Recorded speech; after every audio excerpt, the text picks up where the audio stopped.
support, ça rassemble tous les moyens qu'on peut mettre en œuvre globalement pour assurer la meilleure qualité de vie possible aux patients, à leur famille, au cours d'une maladie chronique et donc de votre LMC. Ce sont des soins adaptés à chacun, qu'on met en œuvre au niveau de l'équipe soignante, mais qui peuvent aussi être mis en œuvre à la demande des patients eux-mêmes. Le premier groupe de soins de support rassemble tous les soins autour de la maladie et des effets secondaires des traitements. Alors, ça peut concerner l'activité physique, la kinésithérapie avec activité physique et massage, l'activité sportive, les soins nutritionnels, les soins autour de la douleur. Et puis ensuite, ce qui est plus spécifique aux prises en charge médicales et paramédicales, par exemple les soins dentaires, les prises en charge d'effets secondaires cardiaques, pulmonaires, mais qui tournent autour du confort quand même, de la qualité de vie du patient. Pour les patients moins autonomes, le soin de support englobe aussi l'aide par les équipes paramédicales de type passage d'infirmiers à domicile pour la distribution des traitements. La deuxième famille de soins de support est représentée par l'aide psychologique à la tolérance d'une maladie au long cours. Les intervenants sont donc les psychologues, psychiatres et tout ce qui est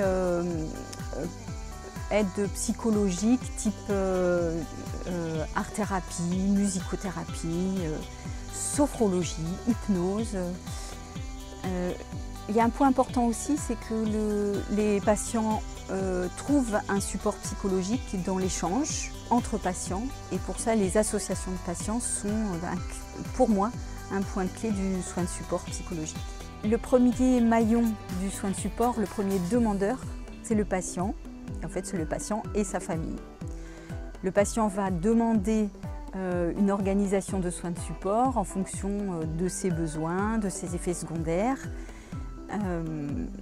auprès des différents intervenants du soin de support. La deuxième force de proposition, c'est évidemment les soignants, en particulier les hématologues et les médecins généralistes. D'ailleurs, ils forment un maillage autour du patient, ce que j'appelle une triangulation entre le patient, le médecin généraliste et le médecin spécialiste pour détecter les besoins de soins de support au meilleur moment. Le troisième organisateur de soins de support, c'est le service social. En fait, il est intervenant dans l'organisation du soin de support dès la prise en charge du patient pour détecter les besoins avant même que les équipes médicales, paramédicales ou les patients eux-mêmes n'en sentent le besoin. Parce que les équipes sociales proposent une amélioration financière, sociale de la prise en charge au long cours de la maladie.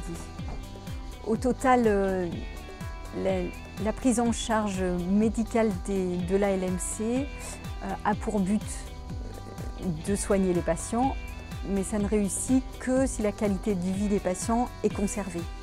Et donc tout ce qui tourne autour du soin de support est fondamental dans la prise en charge. Les intervenants de ce soin de support, ce sont les patients d'abord et les soignants qui doivent être à l'écoute des demandes, des fragilités, des effets secondaires. Et donc c'est un échange permanent. La prise en charge directe du soin de support lors des consultations médicales n'est pas possible. En revanche, les médecins doivent veiller en permanence à ce que le patient ait établi autour de lui un soin de support permanent qui lui permette de maintenir cette qualité de vie.